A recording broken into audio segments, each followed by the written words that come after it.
Hey guys, so today we're just going to be talking about thumbnails, wireframes and prototypes. So it's the step up from your research and it's actually the design part, which is quite exciting. So first up we've got thumbnails. So they're pretty much a simplified sketch or drawing of your bigger picture that you want to portray or design. So a rough sketch of what your outcome could possibly look like in terms of your layout and composition. It's used to explore multiple ideas really quickly. They're a must and they're pretty much a prerequisite for any design or piece of work you want to do. So I guess some tips for creating thumbnails is they don't have to be amazing. They should only take about 30 seconds, no more. Focus on the layout and possible content headlines rather than details. Also experiment with your format and composition, including only the major features of what you want to include in your work.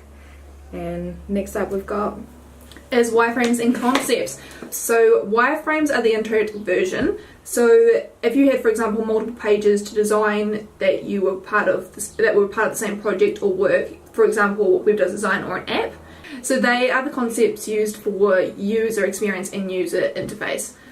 And concepts are used for anything other than user interface and user experience designs pretty much.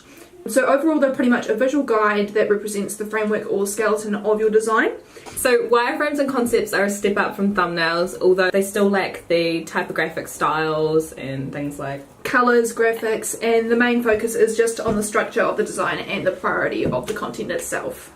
So some tips for creating a wireframe / concepts, pretty much just bringing in the highlights from your thumbnails in a way that is consistent for the client. Don't take this too far, so this step should only take you about a maximum of 30 minutes, so not too long, and you don't want to spend too much time on thumbnails and wireframes because it will cut down time for your actual prototypes and mock-ups.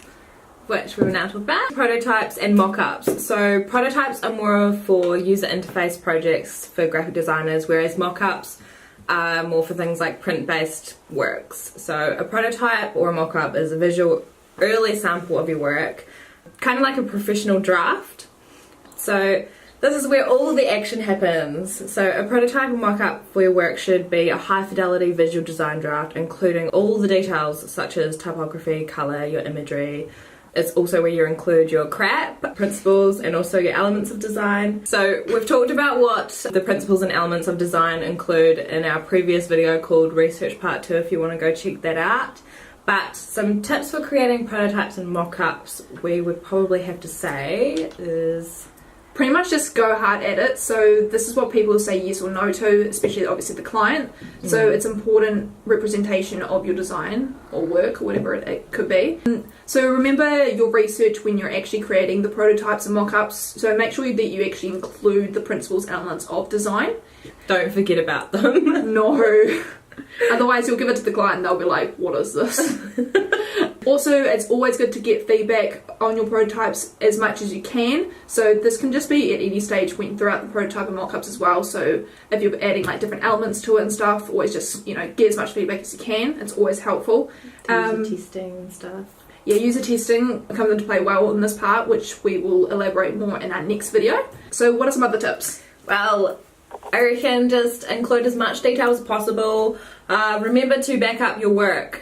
That is a big one. Yes, number one tip we've got for you. And also, don't use placeholder text. Big no-no. Include your real information. People actually want to see what it's going to look like, the final product. This is really important. All your images should be real images, not just like fake images or images that you don't actually want to use in the real product. Make it look as polished as possible. It's probably the most important thing. So I think that's it for today. I hope you guys got some great information from us about thumbnails, wireframes, prototypes and some great tips. We'll see you next week. Make sure to give us a like and hit subscribe.